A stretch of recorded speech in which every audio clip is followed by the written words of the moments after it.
ماهر حەسەن یەکێک لە ئاکتەرە دیارەکانی بواری کۆمێدیا لە کوردستان دەزانین زۆر بەناوبانگە. لە پەیدی تایبەتی خۆی لە فەیسبووکەوە گرتەیەکی ڤیدۆی بڵاو کردەوە کە تایدا وەکو هەڵوێستی هونەرمەندانەی خۆی کە ئەو دەڵێت دەبێت هونەرمەندانیش لەم هەڵمەتانەدا دەستیان هەبێت. لەگەڵ کوڕەکەی چوونەتە سەر چیای گۆیژە ئەزمار بە پێی ئەو زانیارانەی کە دەستم کۆتووە نزیکەی 450 بەڕوو دەچێنێت.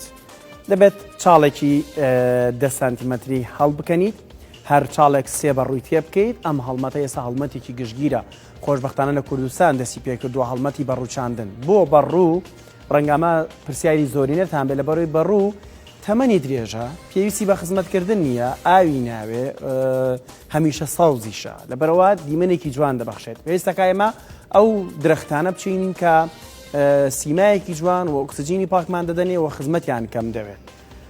ماهر حەسەن لە پەیجەکەی خۆی نووسێتی هەڵمەتی چاندنی چەند بەڕوویەک لە شاخی گوێژە و ئەزمار بە هیوای هەموو هاوڵاتیەک بەشێک من لەو هەڵمەتە. با بچین دیارە بێگومان لە میانی هەڵمەتەکەشدا پەیامی هەیە بۆ هاوڵاتیان کە ژینگە پارێز من بتوانن بەشداری ئەم هەڵمەتە بن. جا لە هەمووشی خۆشترەوەیە لە دوای ئەوەی کە بەڕۆکان دەچێنێت پەیامێکی تری ڤیدۆیی بڵاو دەکاتەوە کە ئەو کەسانی دەچنە سەر چێ ئەزمە ڕووگۆیژە لەوێدا دەخۆن و دەخۆنەوە پاشماوە خۆراکی و شوشەکانیان بەجێ دێڵن. پەیامێکی تری شێر بە گرتەی ڤیدۆیی بڵاو کردەوە. هەردوو پەیامەکی پێکەوە باچین بیبینی.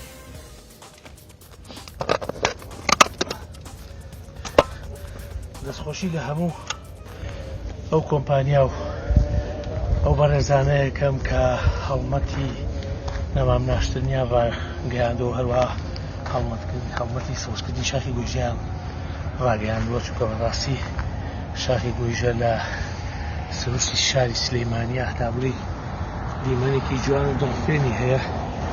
بۆیە منیش بە ئاچی خۆمم زانی کە هەر لە شاخی گوێژە لەم بەرزاییە کابرانە بەسە شاری سلەیمانیە 450 بەڕوویەک بڕوێنین.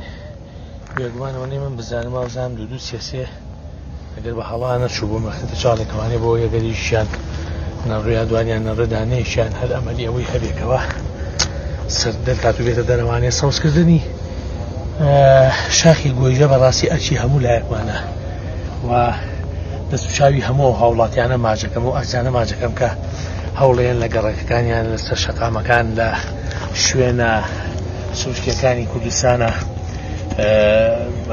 دار ئەڕوێنن، هەوڵی سەوزکردنی سروشتی کوردستانیان چاویان ماجەکەم، چونکە بەڕاستی ئەمە هەڵمەتێکی نیشتیمانیە، نەتەوەیەتیە ئاینیە. سەوزکردن واتە باگراگرتنی ژینگە. لێرە شەوانێ داوا لەو ئەرزی خۆشەویستانە یەکەم ئەوانەی کەوایان بۆ گەشت و ئەوانەی کەوا ئێواران لەسەر ئەم شاخی گوێژە و دەباشان و ئازمەڕ و ئەم شوێنانە دانیشن.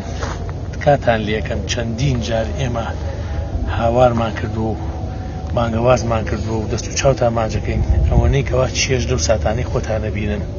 هەر ئەوەنەش بەقەدەر ئەوە با ویژدانتان هەبێ، با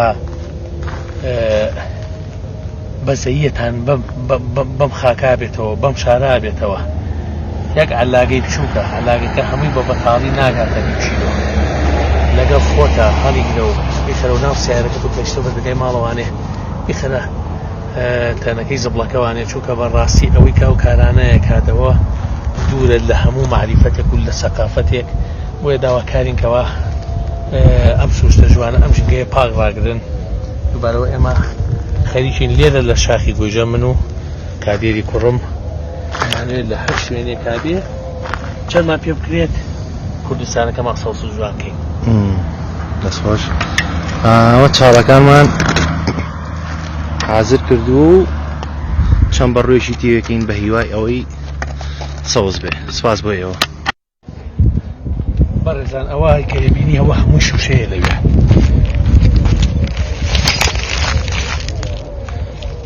من تێناگەم ئەو گەنجانەی کە هێن لێرە ساتێک یانەوەیە کاتی خۆی بەسەبەرن باریکەت و سەقافەتی ئەوانە لە کوێوایە کە تۆ بەم شێوەیە بتوێت ئەم شارە وێرانکەیت و بیسەکەی. یان ئەمە هیچی تێ ناچێت کاتێک کە شتەکانە خۆپێنیتە ناو وەرگتەوانێ ئاوەش هەڵگەێنان سایەکە. ئێستا من ئەمە پاژماوەی تۆ یەک دێکەمە نەبزیارەکەی خۆڵەوانی و ئەیبم کە شوێنی خۆیان دەستخۆشی بۆ هونەرمەند ماهیر حەسەن دیارە بێگومان هونەرمەندانیش ناودارانیش بەشێکن لەم کۆمەڵگایە و ئەوان ڕەنگە ئەرکەکە لەسەر ئەمان کە من قورستر بێ بۆی پامەکانە نیمیشە بگات ئەوانەی کە ماهیر حەسەنیان خۆش دەوێت بە هیوایم بتوانن باشداری ئەم جۆرە کەمپینانە بکەن هەڵمەتی سەوزکردن و با بڵین چاندنی بەڕوو زیاتر و زیاتر بەرەو پێشەوە بەرن هەر لە تۆڕی کۆمەڵایەتی فەیسبوک